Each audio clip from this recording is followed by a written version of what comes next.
the level of manipulation that these individuals have gone through to get them to this place has them believing that they don't need help. And that's a dangerous place to be. Human trafficking is defined as compelling or coercing another person's labor or services through fraud or force. Missoula Police Detective Guy Baker works with the FBI Regional Violent Crimes Task Force and investigates these crimes that most don't know exist in Montana.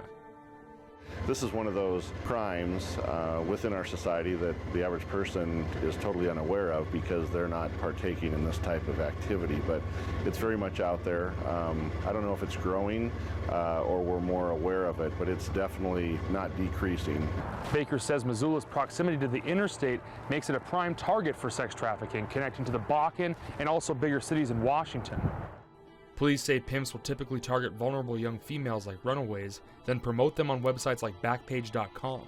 Lowell Hochhalter and his wife helps find these victims and get them help. He says undoing years of abuse is the hardest part. And so to offer help to somebody who doesn't know they need it is a challenge.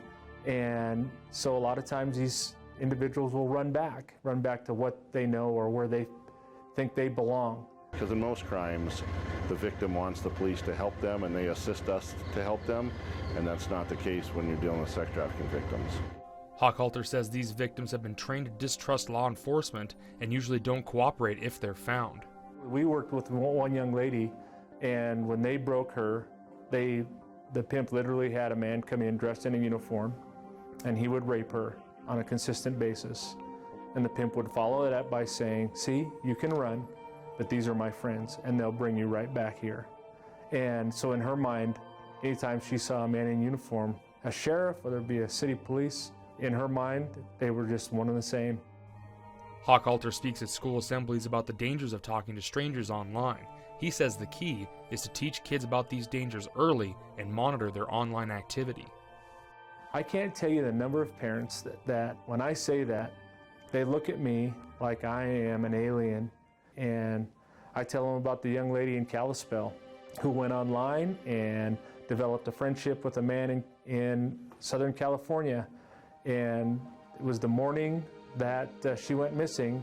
Her mom said, "I finally went and looked at her Facebook." This had been going on for a year, this communication, and Mom could have caught it if she'd have monitored her Facebook. I don't know, some days it feels like a losing battle. Baker hopes education of both officers and the public can help more victims find safety. If you see frequent trips coming and going from a motel room or from a residence, oftentimes it's indicative of drugs or sex trafficking. It's just what would catch someone's attention as seeming odd and not normal.